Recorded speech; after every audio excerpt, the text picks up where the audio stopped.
Greetings and welcome back, everyone, to episode 8 of Into the Nexus, the Heroes of the Storm podcast. I'm Garrett Weinzierl, and I am joined as always by Kyle Ferguson and Willie Dills Gregory. How you guys doing today? Pretty good. Chilling. Chilling? Ready to talk about Heroes, yeah. Which I have not played in like 3 days, and I'm kind of jonesing for it right now. Yeah, I know that feeling. There's too many damn good games right now, you know. And then... Well, the mattress store just informed me that it's nearly Christmas in July. So I feel like podcasters, we get so busy around the holidays. We really need a good excuse in the summer. It's hard. This is true. I'm just back from a trip. I've been busy. Oh, that's right. How was Seattle? Oh, it was beautiful. It was great. From being in Chicago here, I drive aggressively, and everyone out there is just like, peace, go for it, man. Or like, lets you cross the street. Now I'm back, and people are like, brr, brr, brr. Just like, oh, you asses. Like, I just came from Happy Slow Town. It's basically like a giant neighborhood. Yeah, you're going to own that town, man. I'm looking out forward of Kyle's to it. way. Yeah, it's true, though, on the West Coast, except for like L.A. In L.A., if you, I was about to say, like, don't just go, you will not ever go. So No. Yeah. LA taught me to be... I went from aggressive driver to the aggressive driver when I was living in LA. Assert your dominance. I'm a fan of something I call the Just Go party, because in San Francisco, we have a lot of stop signs, four-way stops. And my stance is when you get to a stop sign, if no one else goes within the first half a second, then it's my turn. So I get places a lot quicker than everybody else, clearly. So I do not wait for anybody. I'm like, oh, look at me. No, I'm not waving you on. We're not doing that. I'm going. It is amazing to me how many people don't understand how four-way stops works. Like how they just work. Go. Like, just go. Come on. I think everyone should just go. Well, if everyone just goes at the exact same time, then you have problems. Look, there will be some fallout. Some people may not make it, but we'll all get places faster. You will go from going to not going anywhere very quickly. That's fine. That's fine. Process of elimination. Yeah, man, I tell you, when I lived in Los Angeles, I had a Mustang, but I really wanted a Prius because, dear God, you chew through grass like crazy out there. Oh, sorry. And I feel like when I was out there, everyone had a Prius. Now that I actually have a Prius, I don't understand how anyone in Los Angeles owns one and gets anywhere, because that thing doesn't accelerate nearly fast enough to merge. You can't. But you know they're really good for drive-by shootings because they're really quiet. That's a very good point. The perfect East LA car. Yeah, Straight Nova. out of Compton, man. That's gangster right there. That is so gangster. That's Nova and Zero Tool's car of choice is a Exactly. Prius going under 10 miles an hour. I'll snipe you from here. As long as you're going under 10, it does not engage the engine. No, it does not. I was really excited too. I was walking around, the college there, checking out the scene for the international, and I'm like, okay, yeah, this can handle it. It's been upgraded this year. They're doing it at the Seattle Center, basically under the Space Needle. It is the biggest megaplex they have. It's gonna be ridiculous. That's awesome. I'm so jealous you're getting to go to that. Well, anyways, we're not here to talk about Dota, which I feel coming on if we discuss the international longer than 2 seconds. We're just going to delve into a Dota discussion. But we were going to talk about Heroes of the Storm. And Kyle, you were actually gone last week, so I wanted the intro this week. But just asking you, the two big topics last week were the Founders Pack and the data mine Plants vs. Zombies Battleground. What's your thoughts on those? The Founders Pack was a larger discussion. We were kind of discussing, is that something you would buy? How much would you pay for it? Etc. Yeah, well, and what a great guest to have. Robert just did such a cool job dropping knowledge bombs. I mean, I guess working on a website, you kind of read into everything, but he was a wealth of knowledge on that. It was really cool to hear that. He was great. We'll definitely have him on again. I mean, the Founders Pack, like, you know me. I'm just like, I'm really sad that there isn't a way in this game right now to earn the cooler skins without spending money. But I'll get over it, right? And I'm not going to spend any money. I didn't have my fellow Dota 2 buddy to back me up last week when I was saying, well, you could buy into Dota 2 when it was in beta, and it was in beta for like 2 years, so I'm fine with this. Right, which I nearly did. I mean, luckily someone out there heard me saying that on StarCast, and they're just like, dude, here, who wrote the book? I'm forgetting his name at the moment. Oh, Robert. Oh my God, King Octavius. I failed me on the spot. I know him as King Octavius. I forget his real name. That's all I wanted. King Octavius just shot me a key for it. So I don't know. Maybe it's that I do this show and I'm in the alpha and I'm not terribly concerned about beta. I'm sorry. That's a very good point. Yeah, That's a very but good there's point. a lot of people who will benefit just because they want to play, and now they have a chance. And if it's worth it to them, it's worth it to them. Well, hell, man, I want a golden wolf, so I'm probably buying it. So. And I agree 100% the fact that there are people who want to spend money here, and you should avoid any sort of black market deals that are happening in the background. So why not?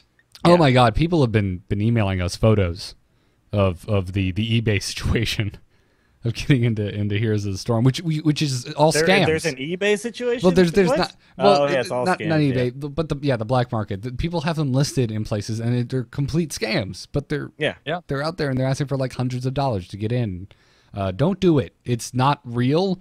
And even if it was, you shouldn't spend that kind of money to get into a damn alpha. That's ridiculous. Yeah, right, people at Blizzard have tweeted about this, that there's no keys. There's no magical sequence of letters you're going to type in and get in the game. So. But if there was a founder's pack and you have the money and time is money, friend, like why not just get it, not waste your time? You did not commit to that quote. I didn't. You didn't go into a voice, but it's fine. We understand. Okay, I thought I'd spare Forgive you everyone. for not doing the goblin voice. But... Yo! As for the map, I'm really excited about that one. I'm hoping that it's more of a defend your base kind of situation, a day and night switch. Whereas during the day, you're out there, you're maybe completing some of the objectives, but you're doing more of the sort of laning and fighting and taking out their towers more specifically. And then at night, it's that your whole base is just being assaulted by zombies. Ooh. So that tower they took out, I mean, your western flank, it's going down. Like that lane 3, it's just not holding itself. Everyone's down there defending. You got to keep those towers up. Okay, and then so kind of like as that StarCraft. they fall, you get more seeds, you did a better defense, and then you're slowly going to kind of gain the momentum. You really just described that StarCraft 2 map from the Wings of Liberty campaign with the day and night cycle. Left to Die. Yeah, and they made a 2-player co-op version of it as well. Yeah, that's a really fun mechanic. Yeah, that sounds cool to me. I'd be into that. Yeah. I mean, why didn't we think of that? To me, it sounds a lot like some of the old, well, probably because I played so many custom maps, and particularly in the Warcraft 3 Frozen Throne days. Like, what I would love to see at some point is, and this could be what it is, we're getting the seeds and you're making that horror. But there were a lot of custom maps where the teams never really fought each other, but they were on different sides, each had their own castle, and you would defend your castle against the incoming waves over and over again. But as you would do that, you would collect sort of a currency, and you could go to a shrine and spend that currency to buff the other team's baddies. So they're dealing with harder baddies, or suddenly those baddies are invincible for 5 seconds and kind of throwing debuffs their way while you're being assaulted yourself. Sounds like old school Alterac Valley. Yeah, a little bit. Yeah, maybe we not. We don't really have besides the talent. We don't have like super creeps really in Heroes, which I always thought was kind of an interesting concept. Like you've got the guys who could buff creeps, and then you've got you take down a base fortress, and then you get the little catapult guys. Yeah. But you don't have that like now our creeps are super. Way back in the Aeon days, before Dota was really kind of established, sort of the games it came out of, there was that mechanic. You would go to the back of your base and you would spend money to upgrade your creeps.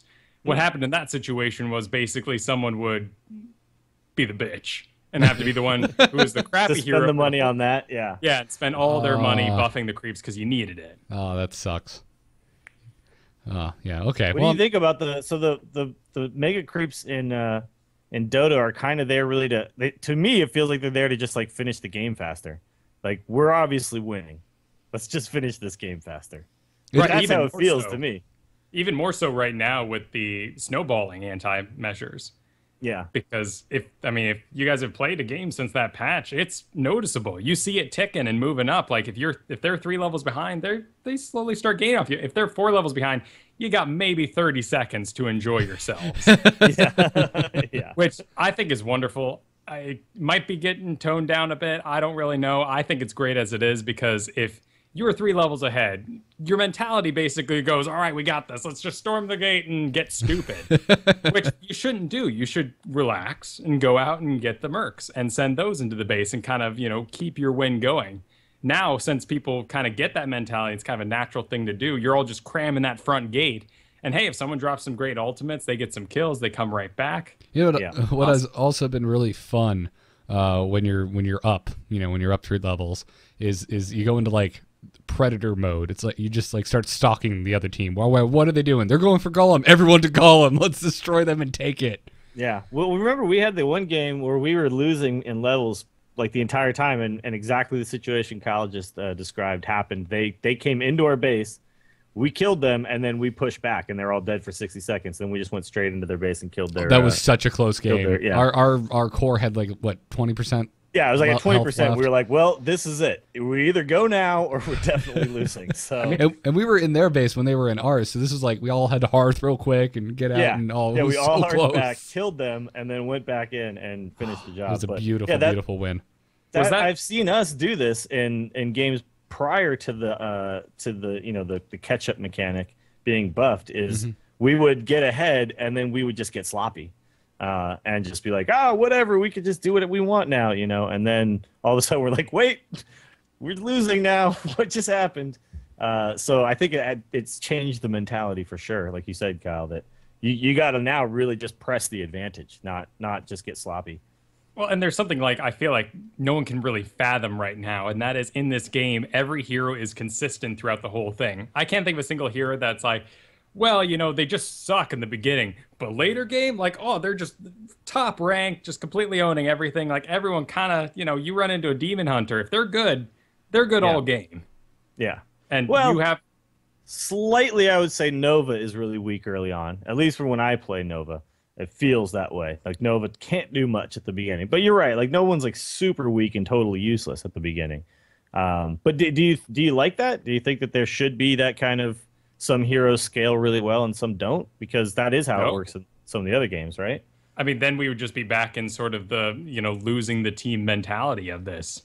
Yeah. Then I agree. I mean, I think that this works really well, that from the get-go, you can fight and be okay. And certainly you do make tactical decisions. Like if I'm playing Witch Doctor and Garrett's on Kerrigan, like who should go tank the creeps and who should go kill people? Like everyone has their role. Yeah, it's interesting. I really like the fact that even with a character like Nova, who does feel weak, I can still get in there and do some fighting. But that means that really speaks to the fact that they've handled the scaling of all the, they've tweaked it some, but they've handled the scaling of all the heroes really well. Then for an alpha, it's good. It's a good sign. Yeah.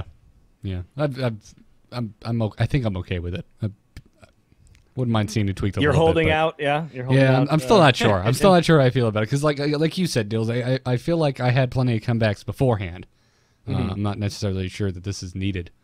Well, the reason I'm mainly okay with it is I look at something like Mario Kart, and in Mario Kart, like if you're in 6th place, you can just go ahead and like hit those brakes, go to 8th, and get yourself like an instant lightning. Because the farther back you are, the more blue shells you're going to get, the better lightning you're going to get. And then you just go to Wario Stadium and freaking hit that thing, and everyone's jumping. They fall down the pit, and they have to go all the way around, and you jump everyone. You win.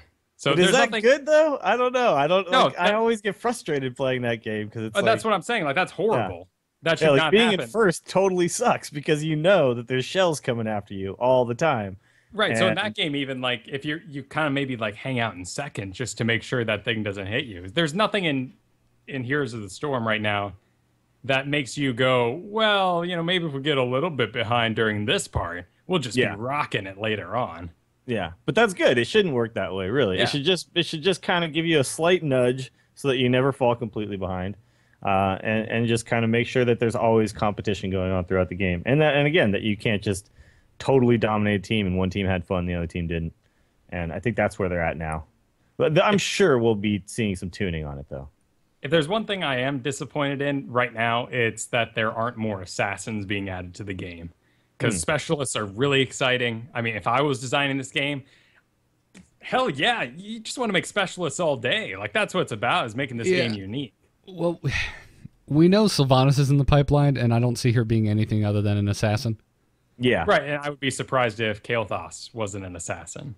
Yeah. Well, I think what's happening right now I feel like Kael'thas could go either assassin or specialist. It could be a specialist, yeah. But I think we're going to see down the road, we're going to see them, this character needs to be in the game But right now they're concentrating on what are the characters that are weird and crazy, and how are they going to affect gameplay.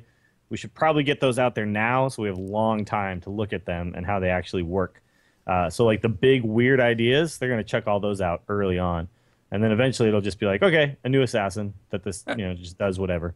It's very true. I mean, some of this assassin choices you have to make are like, well, Rainer's long shot pushes, and Nova's long shot, it does extra damage. Like, so it's not the most interesting choices to make, but this many specialists in the game right now, it's just hard to feel the balance of, because when you got Murky pushing one lane and Sergeant Hammer on another, and what I'm assuming is in the next couple of weeks, Zagara, like this is just going to be a bizarre, weird game. I mean, Kerrigan might still be running around owning everybody, but I feel like you really have to seduce people back into playing a more standard role. When you think about when the alpha first started, though, Kyle, there were, only 4 specialists? It was the lowest number of all of the different roles, and I would be surprised if this wasn't on purpose so that there's always a specialist in the free-to-play rotation. Yeah. Because I think when you get to competitive heroes, you're going to see kind of there's one specialist that is on each team, and that's just always how it is. But right now, you're seeing weird matchups because we're just playing for play. We're not trying to win any money, so weird matchups are going to happen. Weird comps are going to happen. 3 specialists and all that kind of crap. Yep. Although that's changed now, right? Like how many specialists can you have? Did they even make a limit on those, or was it? Well, pre-made. I can't remember now. You can do whatever the hell you want in a pre-made, but yeah. I can't remember what the limits were, but and it does give up decently quickly. I think after 3 minutes, which is kind of standard for an average night of play. Yeah. Yeah. Speaking of specialists, though, I'm after we finish, I'm going to play Gazlo. I'm committed. I'm going to learn Gazlo. Sweet. Let's do it, man. Yeah. All right. I'm all about that. Be brutally honest, man. I kind of miss your Nova. I miss it a little bit. At some point that'll come back, but right now I don't want to be a one-trick pony. I know that feeling though. Exactly. Yeah. I've been playing a lot of Kerrigan and Arthas because I'm really bored with right wing. But it eventually happens that after that 3rd loss, I'm like, F it, I'm going right wing. Yeah, and that's the thing. It's like if we're losing a lot, I'll have like I can always go back to Nova. I know Nova. I can always go back. Yeah, exactly. Anyways, getting into the news for this week. It's a really slow news week, but we did get a new bundle and some new skins added to the game. A massive bundle. I think this is the biggest one they've had so far on the store. It's a good one. Just called the Variety Bundle. It's $75 worth of heroes, but it costs $29. And in it, you get Arthas, Diablo, Falstad, Sergeant Hammer, Sonya, Barbarian, Tassadar, Tychus, Tyrael, Tyrande, and Zeratul. Some good ones in here. Yeah, exactly. They don't. If you already own this hero, they don't subtract it from the total, do they? Yeah, that kind of sucks. I think that if you already own somebody, but you want to pick up like 5. Yeah, because I have Arthas, I have Falstad, I have Tyrande. I actually have almost all of these, I think, because I spent a lot of gold on like cheaper characters because I just was like, I just want to have a stable that I can have choices, Yeah.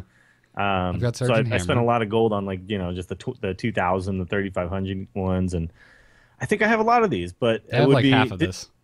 It'd be nice to pick up a couple, Yeah, exactly. They should. I would be surprised, when the game's live and proper, if that isn't how it would happen.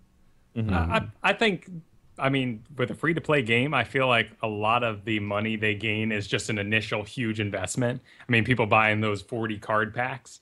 Yeah. And just calling themselves good. So having something like this early on that you can get. And they also added a bunch of smaller bundles, so you can get Diablo and the Kaiju skin at one go. Mm-hmm. Does this one have a mount as well? I didn't see if it was listed on there. Just heroes. Just heroes, huh? No mount. Skins either. I'm pretty sure it's just heroes. No skins, no nothing. All right. It's interesting. But yeah, if I was just getting into the game, this is what I would want to buy because I don't give a crap about skins and mounts. I just want a variety of heroes I can play. Yeah, that's a good point. And for $30, you have a lot. Yeah, so. Yeah, it's not bad. The new skins that were added, we've got Commander Raynor, which is just Raynor out of his armor. I really think this model needs some work.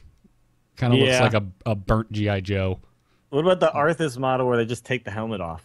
Like, there's a couple that are just like, Well, at least it's a good model because the base Arthas model is a good model.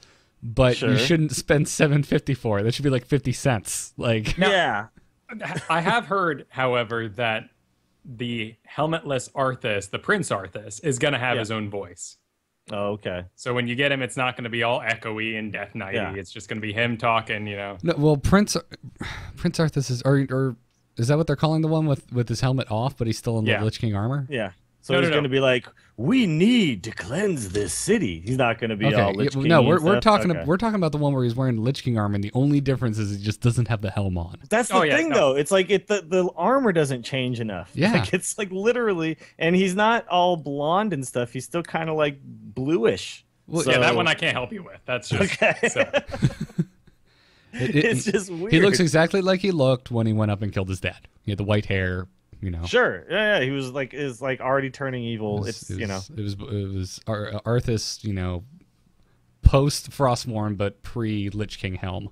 Just pre-helmet. That's all. Just pre-helmet. Yeah. It's literally like he just took his helmet off, put it on the side, and said, "All right, we're good. Let's do this. Give me 750." Yeah. It's weird, man. Yeah, and it sucks because I really want that skin, but I'm not dropping 750 to remove a helmet. No, wait, you gotta slow down here, artist. What's the problem with the Rainer skin? Because to me, I mean, this is it looks terrible. Rainer. It's poorly rendered. He looks like he's got a load in his pants. His head looks like burnt plastic. What is that just chunk of hair over his eye?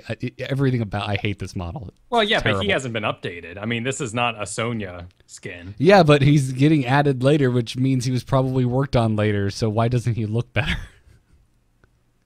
Good point. Fair enough. It seems a little weird to add the half-finished skin to the game. I'll give you that. Well, because but again, I'm not. Obviously, we're not going to buy it when it doesn't look finished, but I think it will be finished by the time the game comes out. I hope so, because it looks awful right now. And I mean, if you had that armored version of Falstad, like, that looks badass now. I mean... Yeah, that's a good point. Yeah, Falstad got a big upgrade. This new Sergeant Hammer skin I love. This World War II tank. Like, I want it. It looks so badass. That's pretty sweet. Yeah. And then there's Explorer Lily. The nostalgia factor of that tank, just the front of it, it's so Metal Slug. Oh, yeah, big time. Absolutely. Just that massive cannon. It's just comically huge. Yeah, they can do a lot of cool stuff with the Siege tank. Yeah, absolutely. I want a Tank Girl one with like a lawn chair and an umbrella and a bunch of like missiles just strapped to it with faces painted on the front. I want a Tank Girl Surgeon Hammer. That'd be wonderful. Well, that seems feasible to me. Yep. And then there's Explorer Lily, but who cares because Lily's boring as hell to play. Anyone who watched me stream Heroes this week has heard me utter so many curses at Lily.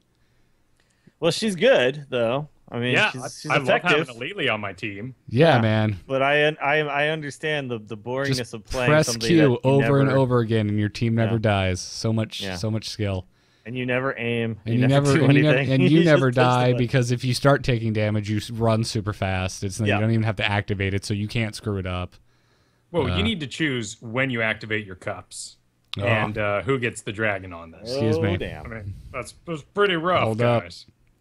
Pump your brakes. I hate Lily. All the Lily players right now are getting so heated. Well, like, dude, I'm really doing some crazy stuff. No, you're not. Lily's so boring. So boring. So that's cool. New skins. That's exciting. You gotta have those, and I am so much happier with something like a Lily or a Rainer being the sort of intro easy characters than someone. I mean, like a stun bomb, basically, where their first attack does a single target stun, and their ultimate does a stun. Like that's just frustrating as heck. At least this is like you can do something about it. You can interact with them. Yeah, that's a good point. So. Anyways, let's talk some strategies because there's not a whole lot of news. And, that was the news. Huh? And that's it. Yeah, and this week's strategy actually was inspired by an email. What was the listener's name, Kyle? Mason? Mason? Is that okay? I wouldn't know that was his name or not. So he wrote in and he wanted he had like this multi-tiered question about more or less, I guess, to sum it all up, the current meta of the game. Because he's played MOBAs before, right? Was the thing, and he was curious like what the lane setup was. Yeah, exactly. So, and I feel like just to get it out there initially, the laning phase of this game isn't very long, And No. it's also got a huge timer on it because the first objective happens when you're about level 4. And it basically trumpets across the entire map to just break up the laning phase and cause everyone to go haywire. And also there's like, whatever, Blackheart Bay, the first objective happens level 1. It's like an instant. You're running off to go get some chests. So it's different on every map as well. Yeah, absolutely. Very Mad Hatter. Change places. Yeah. Yeah. And the maps are a lot smaller. I try to help out my teams. I love solo queuing, so if someone goes missing in my lane, I usually say missing bottom, but they can be in another lane in 5 seconds if they're on horseback. Yeah, well, it also depends on the map. Like Blackheart's Bay is huge. Yeah, sure, but no one really runs from the top and like all the way to the bottom to get a sweet gank in. Yeah, that's a very good point. But all the other maps, that's absolutely something that could happen. Yeah. Especially those 2-lane maps. I mean, that stuff gets real dirty real fast. Anyways, breaking down Mason's questions here. He first asked, he wanted to know, can any heroes take mercs efficiently at levels 1 to 3? And is it worth it? And we just lost Stills. Oh, no. Well, onward with the question. Efficiently? Not really. Can they take them? Absolutely. Sonya has the health regeneration from level 1 to just sit there and take it. And if you can actually, the attacks of the giants has a delay as it kind of flies through the air. So you can dodge and be active, never take any damage, but you're going to be in there until like level 3. It is not a good contribution to your team. Exactly. It takes too much time. I was going to mention the siege giants. Even not, I think you can even dodge their melee if you're really quick about it. But basically, if you're ranged, you can solo siege giants. It's just a matter of time. And if it's worth it. And no, the answer is no, it's not really worth it. Not that early. With the new Illidan, the way he flips around so much and moves behind characters, I mean, he is amazing. Has no mana bar, so he can constantly be jumping around while doing melee damage. But again, it's just too slow at level 1. The only one hero that can do it right now is Gazlo, because he can set up the mini turrets. And by the time you stack up about 3 of those over the course of the fight, you're making some decent speed. Yeah. Yeah, it's interesting. Quite a few heroes later on in the game are pretty well equipped to solo mercs. I've been enjoying it with Kerrigan, especially if you spec to her ground spikes to spawn Zerglings, because those things piss off knights like crazy, and they don't pay attention to you. Yeah. Oh, and I've just been loving Witch Doctor. He's definitely, if I had a main, he'd be my main right now. I love the poison attack. Hey man, anything but Abathur, I'm fine with you playing. Yeah, I was a Venomancer, so I just love poisons, and he can do the zombie wall. They attack the zombies. You can spec that so they stand up and run around as zombies afterwards. And hey, at your level 10, you just summon a gargantuan who tanks everything. Yep. I've even taken down the whole team was upstairs for the golem in Haunted Mines, and I just took the whole bottom by myself. It's pretty awesome. Yeah, but early game is just not worth it. It is possible, but it's not efficient. He also asked how lanes are typically set up. Because Dota, for example, usually have 2 top, 2 bottom, 1 middle, or 2-1-1, and one of them jungling, depending on your mix up or your composition. Welcome back, Dills, by the way. Hello. But in Heroes, you have more than one map. Not all of them even have 3 lanes. So on 2-lane maps, it's very, you've got like 3 and 2 most of the time, or you do 1 and 1 and you have like 3 people roaming. But we actually had Hosimo write in this week and suggest a streamer who's actually been getting a lot of cred on Reddit right now, Dunk Train. And he posted sort of what is the meta at the moment for the 4 different maps. Yeah, there's definitely a meta being constructed recently. I'm starting to notice more consistency in how people are playing these maps. So it's good to note what that is, I think we can comfortably say that Blackheart's Bay, there's no meta. Announcements are constantly going out. Get coins, run around crazy. Well, it's. I think in that map, it's definitely just mercs, and more mercs.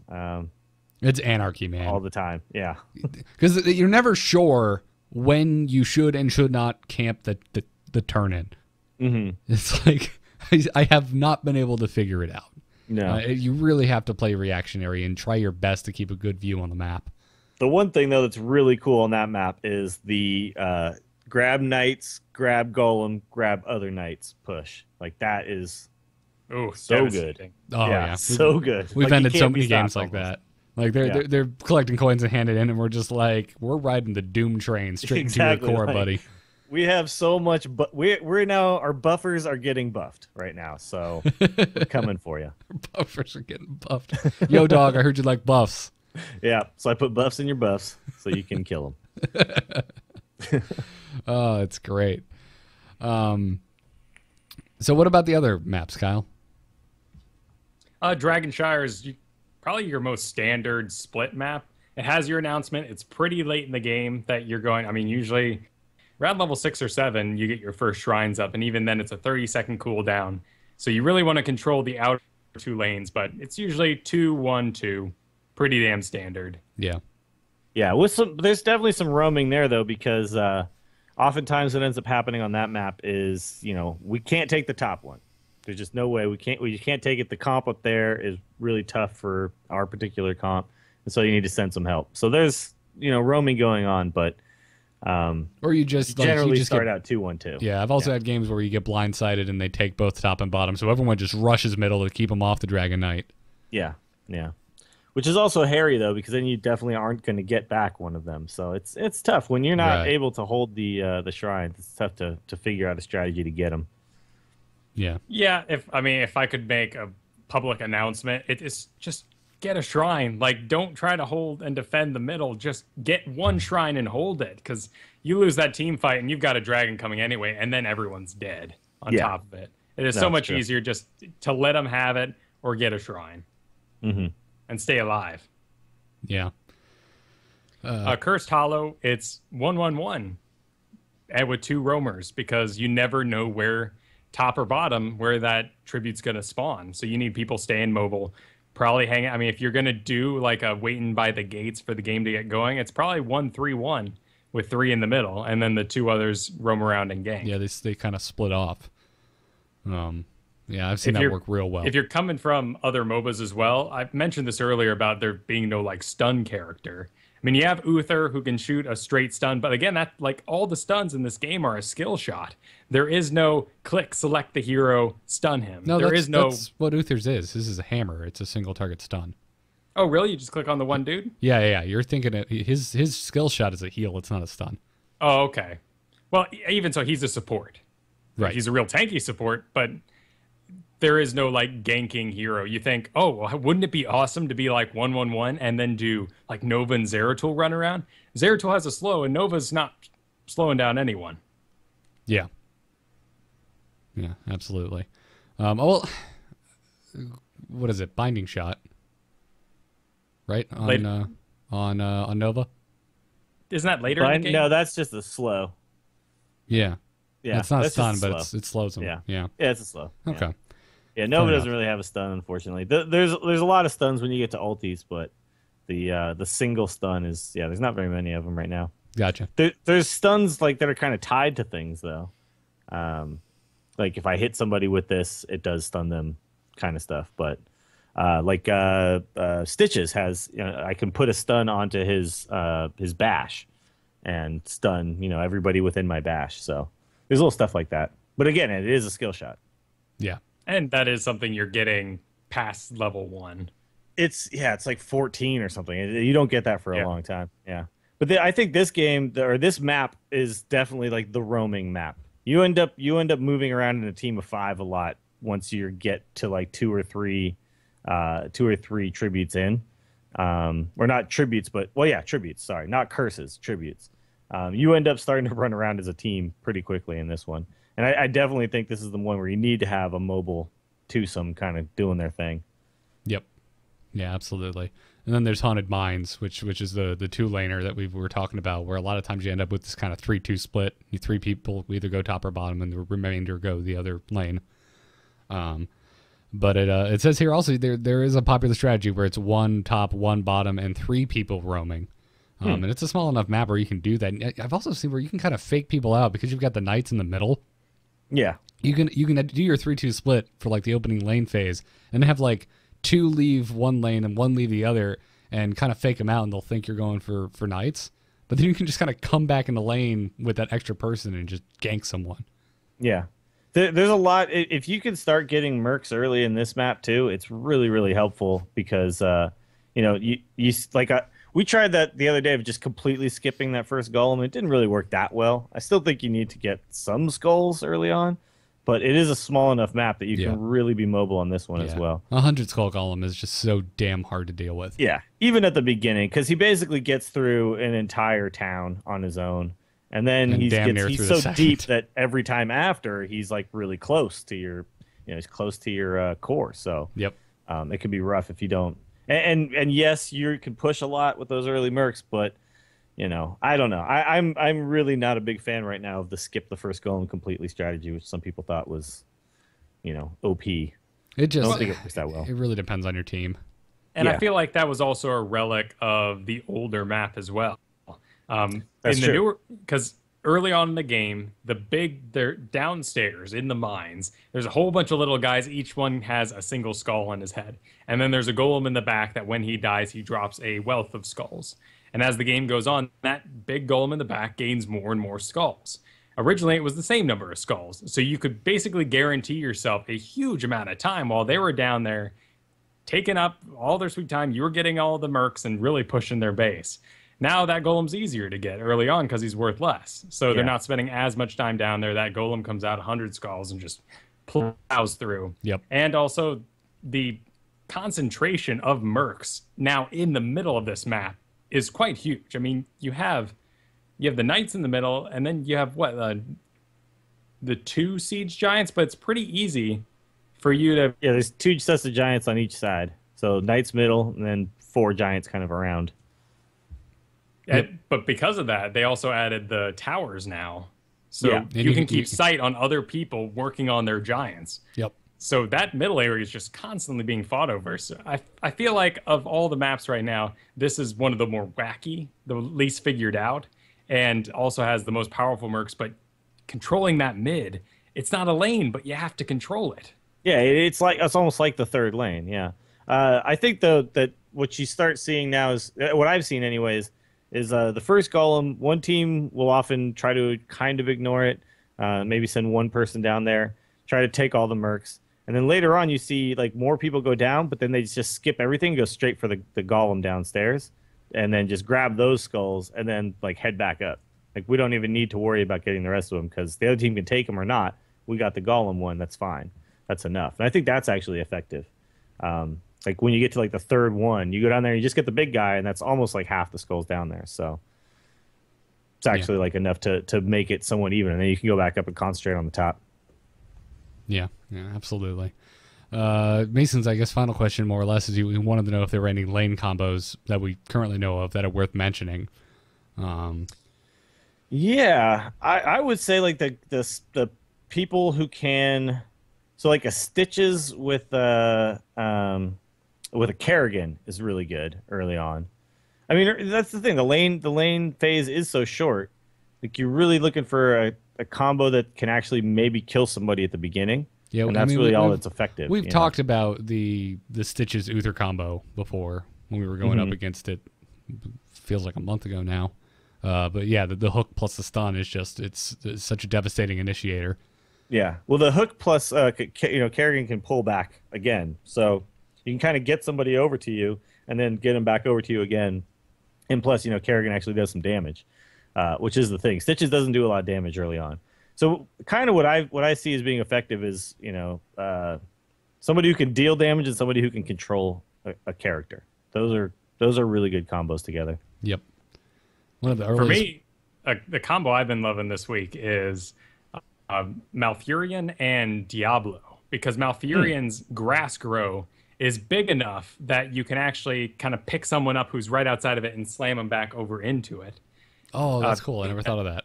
Tyrande, you can do this with, but it takes a lot of preparation. The person really has to know your to flip him. The area is small. It works with Kerrigan too, but it has a slight delay on it again. But his grass grow, I mean, no matter when you put them in it, like they get stunned. Yeah, they get stuck in it, and it's actually everybody knows that it's about to hit because you see the circle, and then it takes a second. So Diablo can kind of see where it is and that it's about to hit, and it's a little easier to pull off for sure.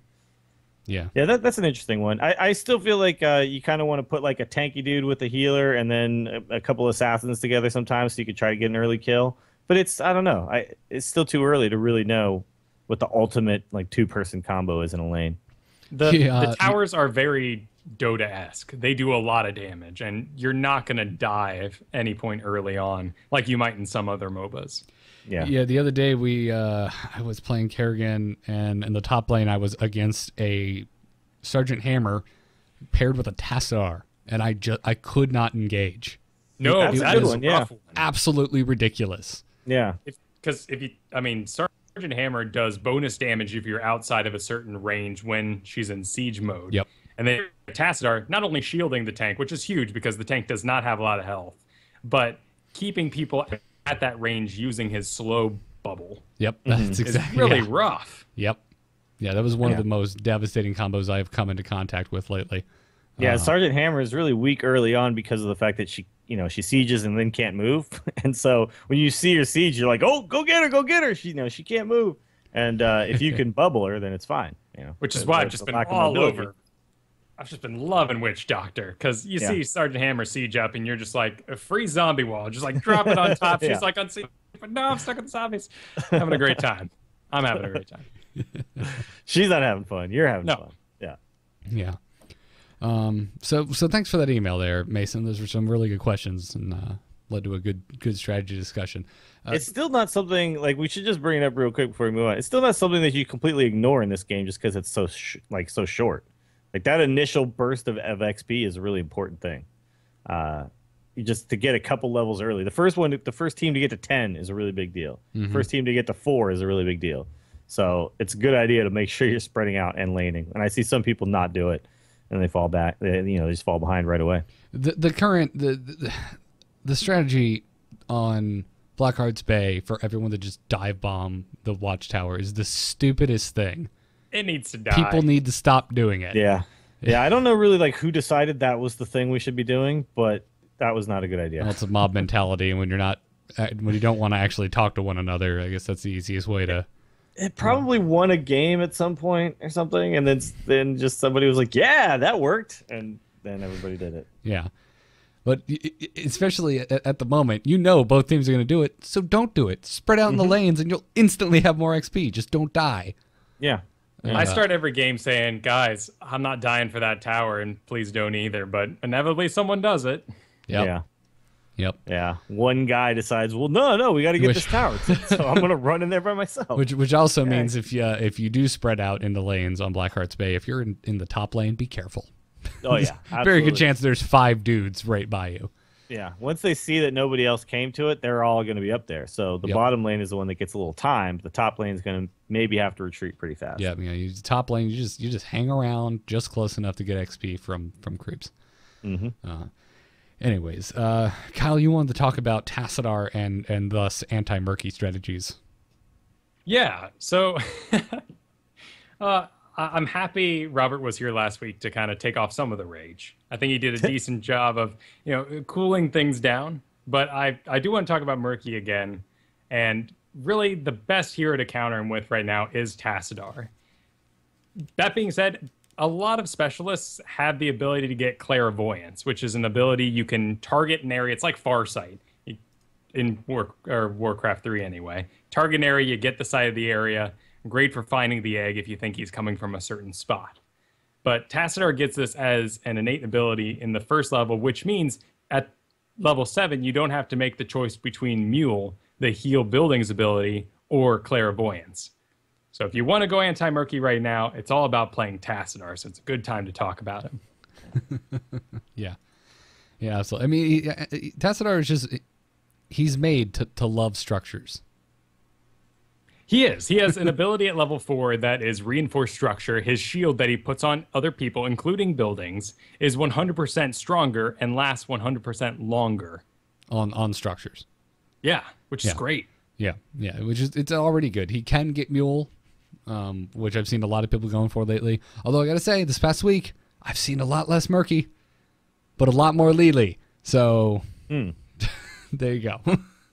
I think the initial, the initial Murky love affair is gone, but still, it's a really annoying character. But I mean, the rage was lessened even without Robert last week. I mean, we were talking about it's it's whatever, it's a little unfun right now, but we all realize that that's not going to be the way it is forever. Right. So I'm interested to see what the Murky change is going to be based on the fact that no one is taking his other ultimate.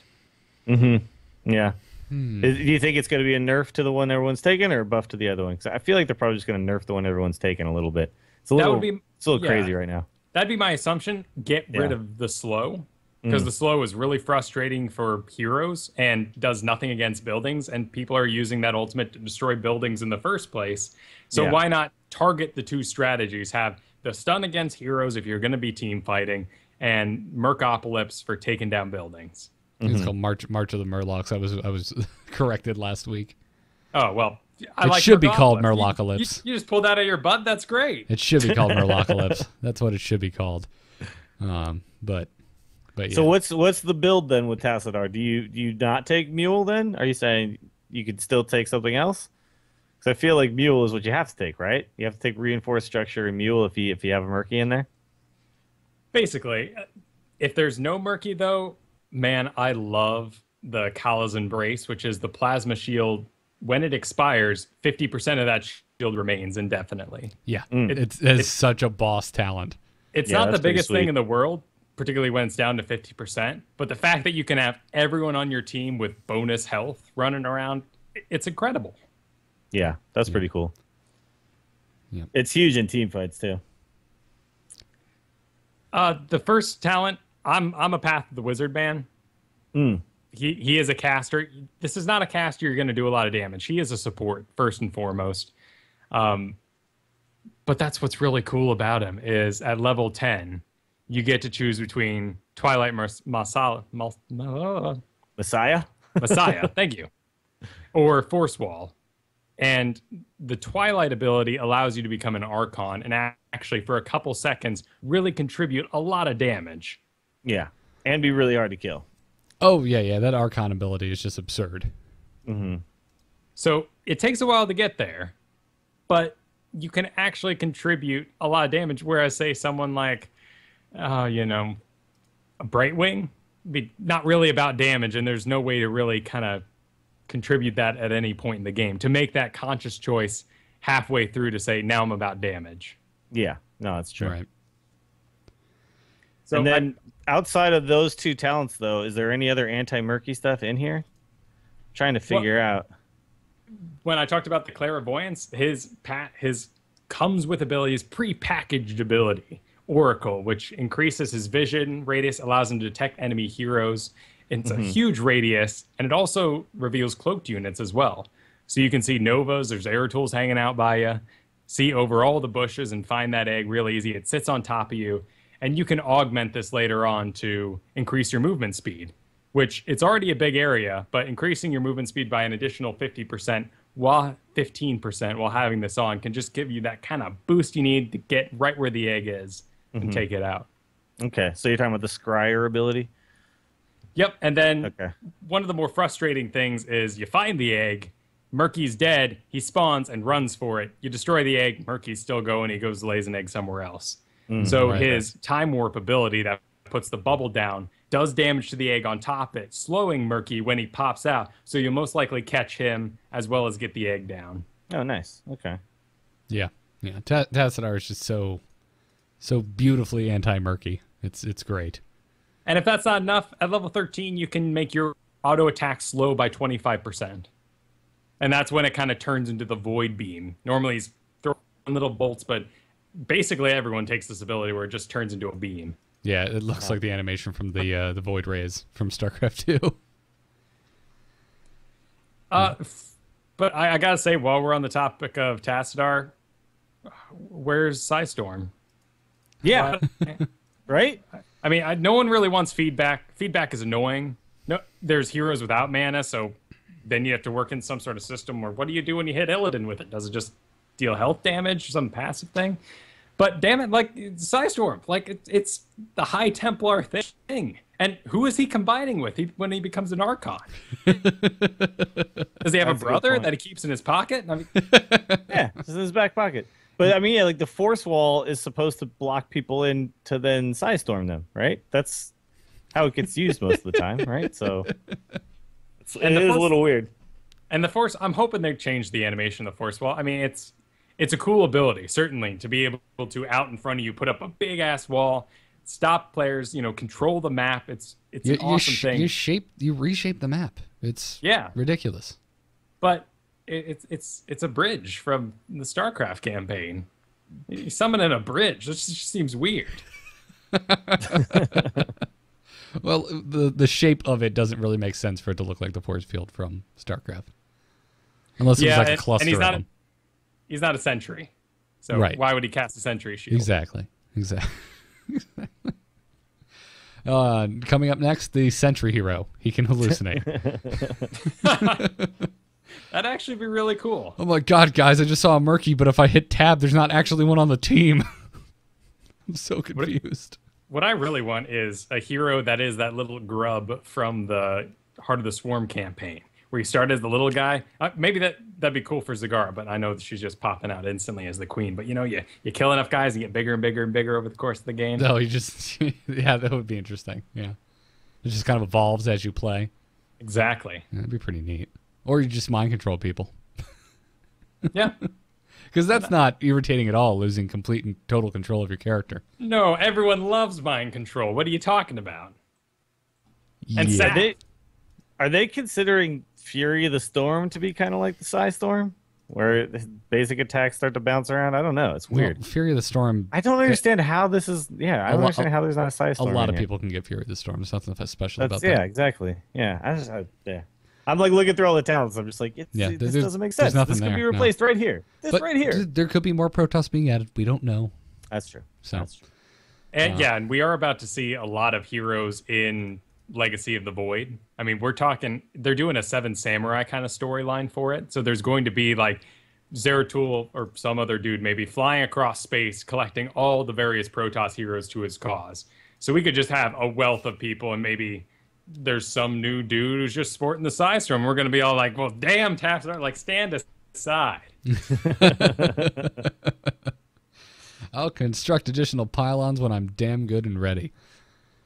So, that's good. Good to hear. Plus, as we've seen already with heroes like Illidan, there's nothing stopping Blizz from just being like, well, this hero's completely different now. Enjoy. Yeah, this doesn't work. We're just going to change it. Yeah, and they said one of the reasons that they changed Illidan was because they were looking at other heroes that were coming down the pipe. And they wanted him to differentiate him. So maybe there's no Psystorm because they know Psystorm's coming with somebody else. Who knows? Right, and like I mentioned in previous show, I feel like that is all about some hero they're going to have with a mark, because the Tyrande change, where you got rid of her hunter's mark. Oh my god, I hate having to apply it now. Because I'm so not used to it, I always forget to apply it. Oh yeah, you gotta and it's a button that you don't normally press on most heroes. Yeah. I'm terrible with her now because I can't train myself to mark. Is it the D key? It's D, right? Is that what they threw it on? Because that's what the innervate is on Malfurion. I think so. Yeah, okay. It's something weird. That's where they put all your sort of weird or passive abilities out at, which you can usually augment to. If it's an activated passive, yeah, absolutely. Anyways, let's take some emails. You can send your emails to itncast@gmail.com. Our first email today comes to us from Caliban, who writes, "Greetings, Nexicons." I love that. I love that so much. That is cool. When Illidan does his dive ability, he attacks and flips behind his target. The same applies when performed on a tower, and thus he flips behind the enemy wall, even if the gate hasn't been destroyed yet. Do you think this is broken? It reminds me of in World of Warcraft when the Goblin rocket boots would let you jump over the gate in a battleground, which got fixed eventually. If not, is there a potential strategic advantage to this? From Caliban, who's trying to learn a lot of characters right now. No, I don't think this is broken at all.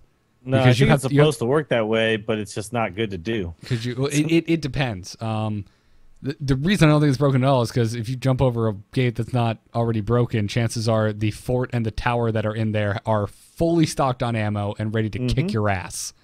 Exactly. So you're just not supposed to do that. So you shouldn't use that ability on that thing. You can do it and you can live, but it's not smart. I have seen people make some really stellar kills.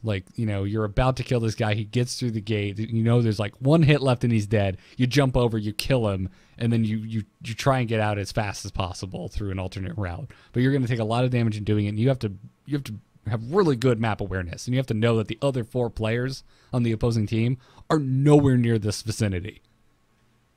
Because you're going to be taking a lot of fire from the towers, and they also slow you. You have to remember that the fort will slow you when you're hit by its attack, and it has a huge attack radius.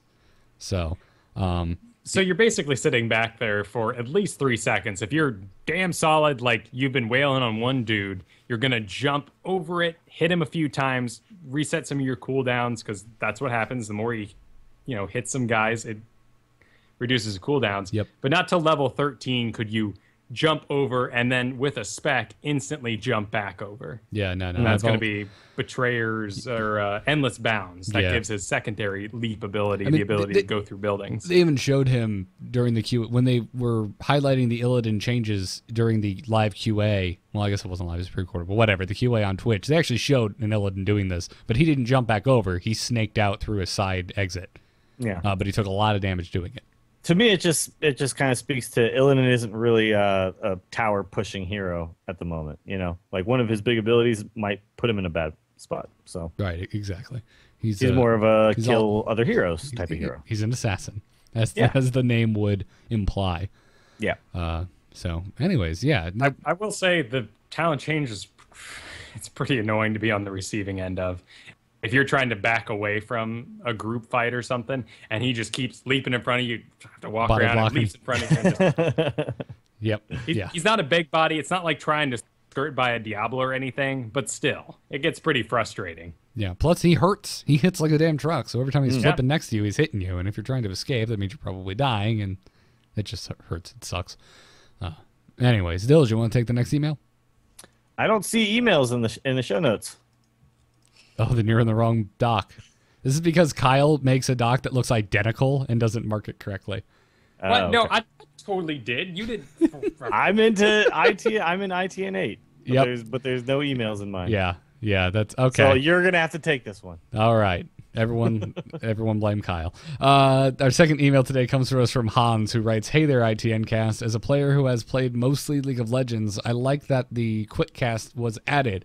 It feels more natural to me, and I think that options are good." He said that I think one of the main reasons that Dota and SC2 players don't notice/clamor for the addition of Quickcast is that in both of their games' respective engines, heroes and units have a turning speed, while in League they do not.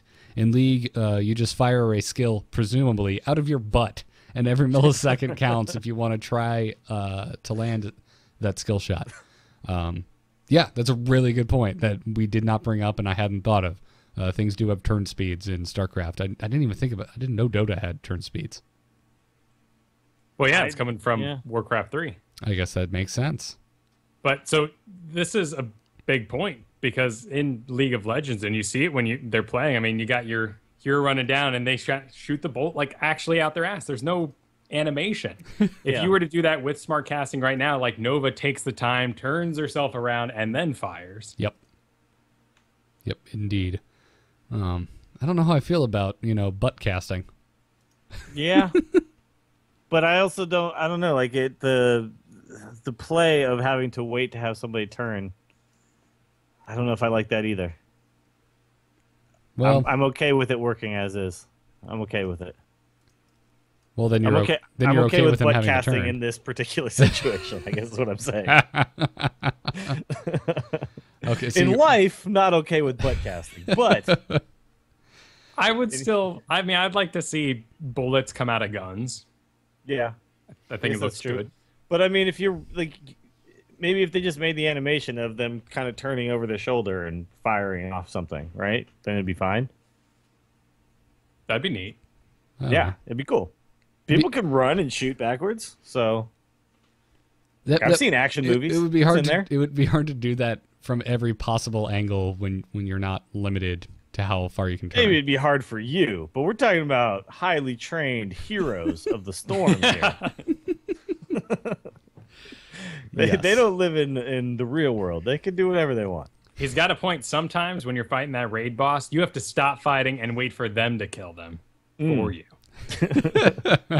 Clearly, they're powerful. Yeah. One thing, like from WoW, one of the really special, like all the really good hunters have the ability to do the jump shot, right? Which is I'm running, I jump and I spin in midair, fire, turn back in midair, continue running the same direction. It would be kind of cool if there was, a skill to being able to do this. I wouldn't mind that, but right now it does seem like that's maybe going to just make things so overcomplicated. It's going to make it not fun if you're if you're ranged, you can kind of stutter step, which is kind of comes from that's still a thing. Yeah. That can be a little surprising though when you get a hold of a hero like Raynor and you're coming from StarCraft and you're used to playing with Marines, or the one that I always feel like Marauders are really the ones that you're just like stutter step. How's that big ass man just turn himself around? And their turn speed is super quick, so it's almost like they're instantly about facing to attack. But in this game, every hero has the same turn speed and the same movement speed. Yeah, absolutely. So stutter stepping's a lot harder to pull off. I finally have started getting the hang of the defensive Howling Blast with Arthas, where you're retreating and you have to turn around and drop this so that the guys chasing you get frozen. It took me so long to get the hang of that. That half-second delay can mess you up. Yeah, exactly. Just that every activated ability in this game stops your previous move command. Yeah. The other big one that has taken me time to get used to is Brightwing's Pixie Dust. When you can self-cast it, and it's awesome to do it as an escape mechanism because it gives you 25% extra movement speed increase. But when you cast it, it stops. So you I finally got in the habit of doing the Alt-E for automatic self-cast while just spamming right-click. So it instantly starts moving. But my brain hurts so bad because it just in my mind I'm like, well, I shouldn't need to do that. It should just, why do I have to stop to cast this? But luckily in the last patch they fixed it so that abilities that give you a movement speed boost or something like Illidan's charge doesn't stop your auto click you've already made. Oh, good. So he doesn't charge and then you have to go, no, keep moving. Oh, okay. Yeah. Which was always really awkward feeling. So yeah, that's a good thing. Yeah, absolutely. So awesome. Chat room, if you got a couple questions, we'll take some before we end the show. Other than that, yeah, I totally get what you're talking about, Kyle. When I first got Raynor, I'm like, I'm going to be the stutter stepping master. I'm like, wait, no, I'm not. These skills are going to translate 1-to-1. Here it comes. And then he very slowly turns around and fires, and whoever I was trying to kite just came up on me. Yeah. It's funny. Oh, man. Spaz asks, could we see a skin Moo Raiden? Where he's a cow? Muradin? Where he's a cow? I don't see why. There's been more ridiculous things. I think there would be a good one where he was actually owlbear.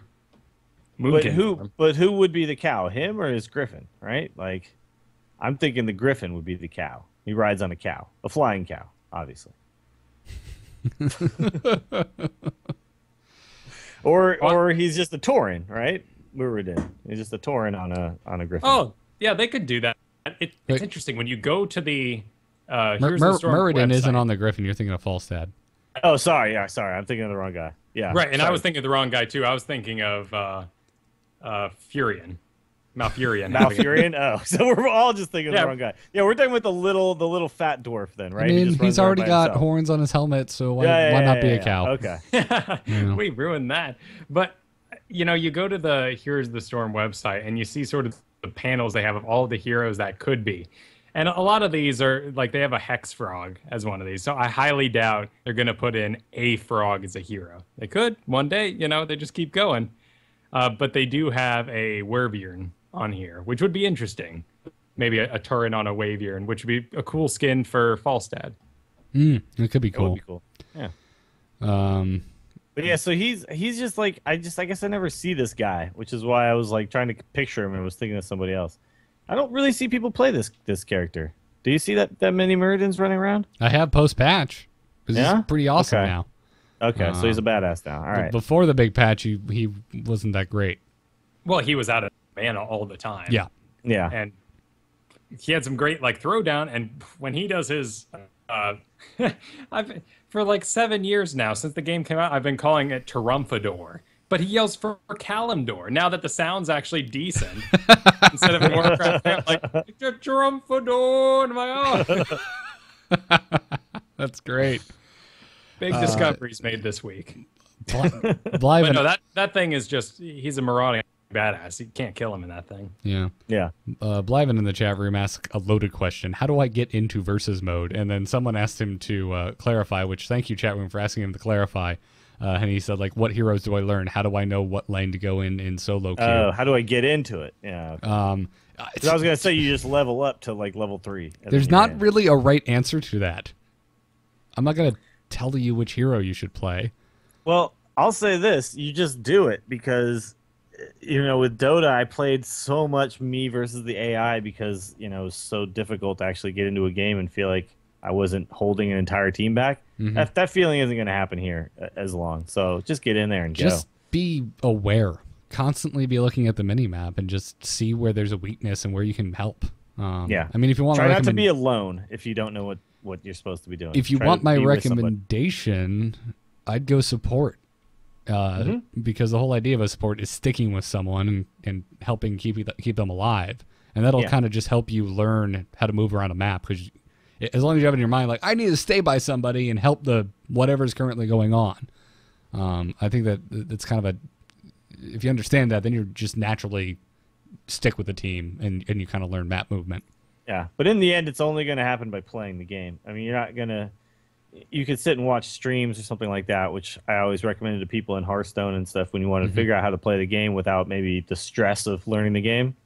But in this game, you're going to have to click around a lot and do all that stuff, and you're not going to learn that from watching someone else do it. You really have to do it yourself. So you got to kind of suck it up and just go. I mean, if you want your like most forgiving hero that people are just going to let you kind of do your own thing as a support, I would suggest Malfurion. There's a level 4 talent you can get called Vengeful Roots, where your Entangling Root spell summons a Trident as well.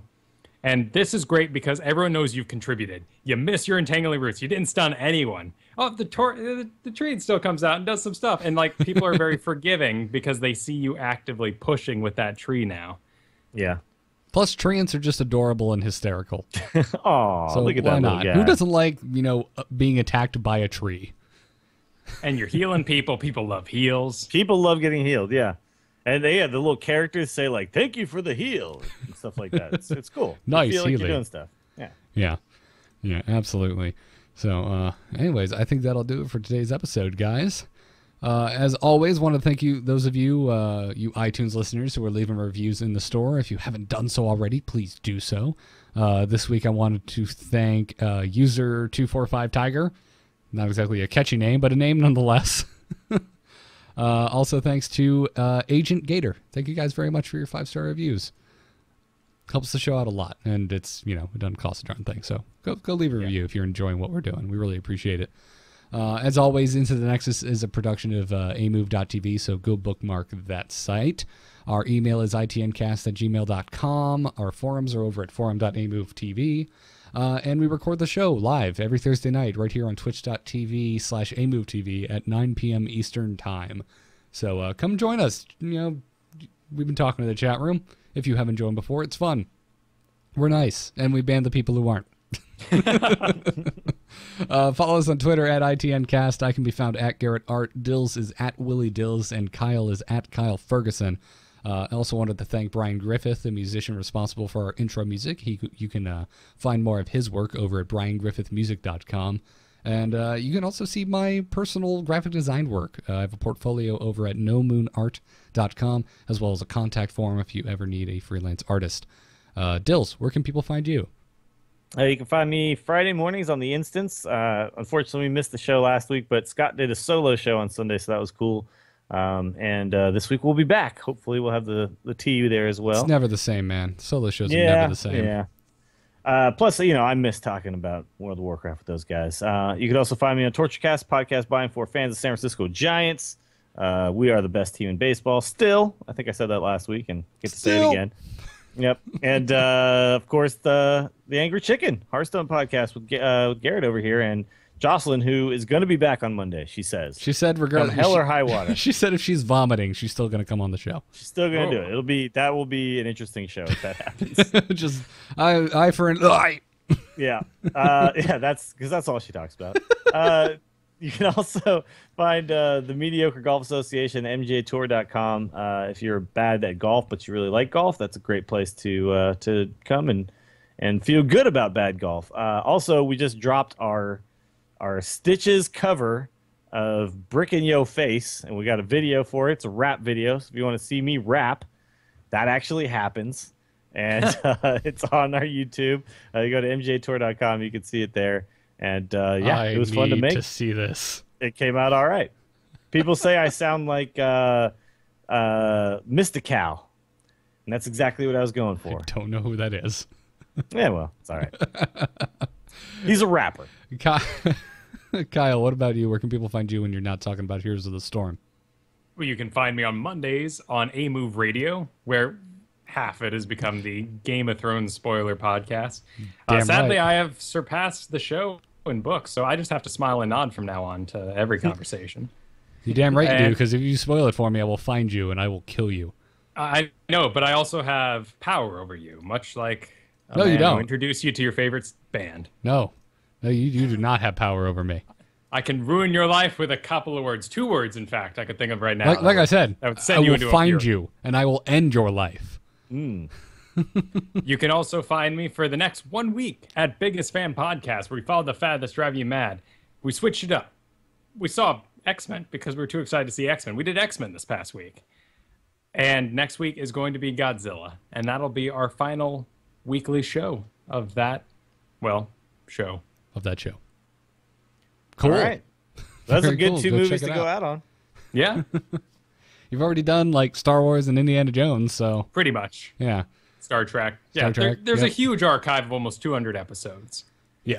And There's new Star Wars coming out.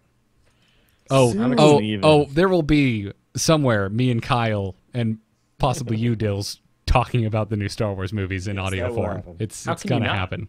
There's just no way. I'm gonna be so excited, and I'm gonna be sitting here in a Jedi robe while I do it. Apparently, we're going back to Tatooine, though, guys. Have you seen? Yes, and I'm okay with that. I'm By okay the with way- it too. By the way, no one goes to Tatooine. Every movie goes to Tatooine. Apparently, Actually, we're two going does. back to sets that actually exist, as opposed to green screens. I know, and big giant Muppets Yes! it's gonna be Yes! awesome. Yeah, Ah, so good. So good. So you just got your little mini Star Wars podcast right here. And if you want to hear Dills and I geek out about Star Wars, go dig up an old podcast we did together. oh yeah, the Tourcast. Yeah, it's still on the charts. Somehow. Magically. Starcast is still up there too, man. We haven't put up a new episode in like 2 months, so I don't get funny. it. Anyways, check out our sponsors, doghousesystems.com and tweakedaudio.com. The code to use is ITN. And that code will get you double memory on your next Doghouse Systems gaming rig. Go check out the new Warcraft special editions, the Angry Chicken special edition Doghouse rig with custom art on the side of the chassis. And still use that code. You'll still get double memory for free, and you'll support the show in the process. But also over at tweakedaudio.com, that same code will get you 30% off and free shipping off of your entire order of noise-reducing earbuds from them. So we thank them for their support. We thank you guys for using those codes. And that brings us to the end of episode 8 of Into the Nexus. We'll see you guys next week. Be careful out in the jungle. It's a scary part. Scary place It really to be. is. See ya. Take care.